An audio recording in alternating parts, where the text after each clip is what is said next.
The rest of the prisoners surrounded us and started to chant, "Fight, fight, fight." Why is this grown lady wanting to fight a child? Most of the time with these true animated stories, you can tell if they're real or fake just from the title. Well, this one has me confused. I was born and raised in prison. I have heard a few stories about babies being born into the prison system, and usually they leave when they're around 1 or 2 years old, but I've never heard of someone staying in prison for their entire life just because they were born into one. If you guys are excited for today's story, do make sure to leave a like on the video. Let's try and hit 5,000. And now, time to watch this story and figure out if this is truly true. Truly true. Real or fake. Headsets on. Let's begin. Some prisoners die dreaming about the moment their feet will touch free ground, but not me. I was the only prisoner who didn't want to get out of prison. I know that you might be curious to know what the charge was that landed me up in prison, but I don't even have an answer for that, as I was put in prison without one. Even though I spent most of my life in prison, I didn't stay in there forever. My family and friends are all in prison, but that did not necessarily mean that I had to stay there as well. See, this is what I thought. Surely if you're born into the prison system, you don't have to stay there, as you're not the one who committed a crime. That would just be crazy.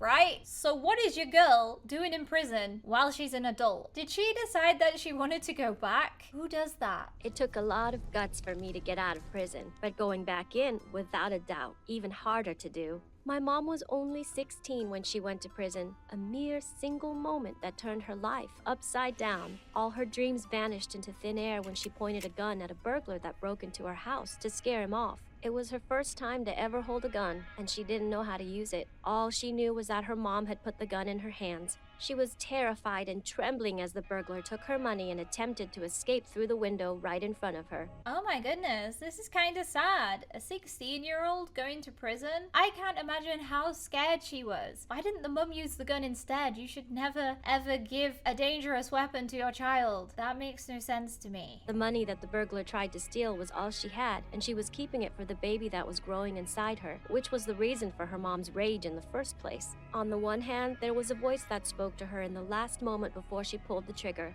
It told her, "Don't do it, it's wrong." And then there was my grandmother's voice saying, "Do it!" And the voice of the burglar on the other end of the barrel begging her, "Don't do it." It was then that my grandmother screamed at her, telling her that she was a useless coward. She no longer heard anything, neither the voice of the burglar nor the voice of her mom, not even the voice coming from within her. All that she heard was the sound of the gunshot that still rings loud in her ears even to this day. So why did she go to prison? It sounds like she was literally forced by her grandma to shoot the burglar with the gun that her mom had gave her. That's so sad. And what a scary situation to be put in. Nobody in the police station believed her when she told them that she didn't mean to do it, and all that she remembers was hearing all those voices, and then the image of the burglar lying in a pool of his own blood. The last words that my mom heard from her mom were, "You will always be a bad girl." You were the one who told her to shoot him. Okay, wow. We are minutes into this story and it is super messed up and super tragic. And that was it. She was charged with murder, and she was sentenced to 35 years in prison. If she was lucky, she would get out of prison by the time she turned 40. But my mom isn't very lucky. You might be thinking, how could a 16-year-old girl be imprisoned while she was still a minor? So let me explain. There are 2 states that allow the imprisonment of those who are between 16 and 17 years of age, as they consider them to be adults. And as if that wasn't already bad enough, she also had to deal with having a mean mom, and at the same time, being 4 months pregnant. She had lived her whole life in a hostile environment, and now it looked like she would die in one too. Wait, why is she gonna die in prison? Nobody mentioned death, right? Even if the place she was in was different, it wouldn't matter. There are bad people everywhere, whether inside or outside of prison. And as for me, well, my luck wasn't much better than my mom's was. I was in her womb throughout all of this. On her first day in prison, she screamed all day and night as she desperately needed some vitamins for her baby. I thought prison systems delivered you the nutrients and vitamins that you needed. So why is she having to scream for them? Oh goodness, this is super messed up. She was extremely exhausted and afraid that her baby would die. Her baby was the only thing that was left for her. She had to scream at the top of her lungs over and over again until she no longer could, for them to finally ask ask her what she wanted. She screamed because she was alone, screamed because she was miserable, screamed because her dark thoughts had taken over her, screamed because of hunger, exhaustion, and pain. Probably screaming because she's been sentenced to prison for 35 years. That is a long time. And imagine being pregnant in there and knowing the potential that your baby's going to be taken away from you. She screamed and screamed nonstop. And because she spent the last 5 months of her pregnancy screaming, no one knew that while it was just her 5th month in prison, it was actually her 9th month of pregnancy. And she was screaming because the time had come. Nobody knew that the time had come for her to give birth until I joined her in her screams when I was finally born. Oh goodness, she had to give birth inside of her prison cell with no help? That is traumatizing. It didn't matter so much though. The only difference was that the supervisor upsized her meals so that it would be enough for the 2 of us, and that the other prisoners looked out for Mom a bit more after she'd given birth. Although I don't have any memory of those tough days, I can honestly say that my mom's face was the only thing that kept me alive in the absence of the proper health care that a newborn like me needed. I honestly thought they would have taken the baby away. Some prisons, I know you can keep the baby with you, but I'm pretty sure you move to like a mother and baby unit, and you don't just stay with all of the other prisoners and keep the baby inside of your usual prison cell. This is already seeming a little bit fake to me. Prison was originally designed to break a person mentally, emotionally, and physically. My mom was pushed to the verge of madness while she was still a kid, but the only thing that kept whatever was left of her sanity intact was me. When I started to learn to talk, I learned the word grandmother from my mom. She used to tell me stories about my grandmother, who never visited us. My mom knew that I was the only family she had left, but I couldn't help thinking that somewhere behind the walls of the prison, I had a grandmother. But wasn't the grandmother evil? Wasn't she the one who told your mum to shoot the burglar? I don't understand why the mum is teaching her about the grandma. I'm very confused. Help thinking that somewhere behind the walls of the prison, I had a grandmother. It's fair to say that even though there was no blood relationship between me and the women and girls who were imprisoned with my mom, they were still like family to me. None of the guards cared about me, except one. Her name was Zoya. She had Russian roots and she used to bring me clothes and diapers. She was the one who gave me my name Vera, which means hope in Russian. Wait a second. Why did this Russian lady name the baby? What? Wasn't the mum thinking about what she was gonna call the baby, you know, month before she gave birth? But no, this Russian lady comes along and names the baby.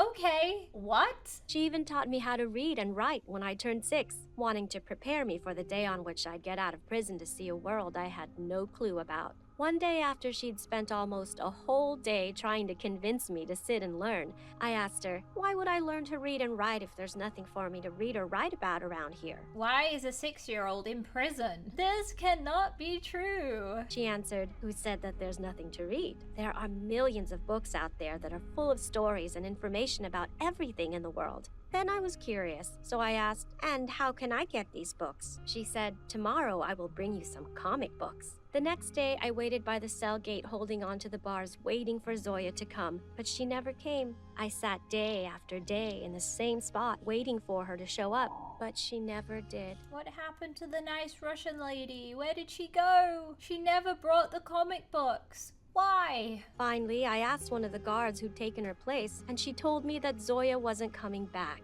Eventually, the hope I'd had about getting the books started to fade, but that was far from the worst thing that was about to happen to me. My mom started treating me differently. She was moody all the time, and I could hear her crying all night. She no longer liked talking to me or sitting next to me while we ate. Can you imagine what it's like to be avoided by the only person you have in the whole world? I endured weeks and months of neglect. I didn't know what to do. What the heck? Why is the mum now hating on the kid? What did the kid do? Was the mum secretly in love with the Russian lady? And now the Russian lady's gone, she's angry at the world and angry at her own kid? Nope, that still doesn't make any sense to me. I am confused. Very, very confused. One day I couldn't take it anymore. I was so mad about the way my relationship with my mom had changed. A woman who was a few years younger than my mom approached me and asked me to move away from the corner in which I was sitting because she wanted to sit in it. I refused, so she pushed me. I fell on the floor and cut my hand. I learned in prison that everyone wants to be the tough guys. Wait, how did she fall on the floor and cut her hand? Is the floor made of glass? Were they eating outside? Why did this person shove a child? Why is a child in prison? What is happening? Everyone struts around around to show how tough they are, but I didn't need to prove how tough I was to anyone. Everyone treated me like a child, but suddenly they had all stopped doing that, and I didn't understand why. I couldn't just sit back and not do anything about what that woman had done to me, so I stood up, dusted myself off, and pushed her back. But she was so big. The rest of the prisoners surrounded us and started to chant,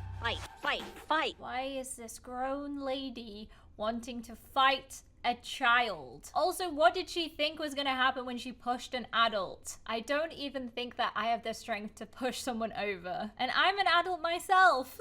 Prison must be so boring if the only entertainment they're getting is watching a child fight an adult and thinking that's fun. What a world they live in. But the fight was over before it had even begun. Some prison guards approached us to break up the fight. One of them grabbed me by the hand and took me to the office of the chief prison warden. While we were on our way, and without any warning, she punched me in the chest. Why is the prison guard now doing this? I just have no words, to be honest.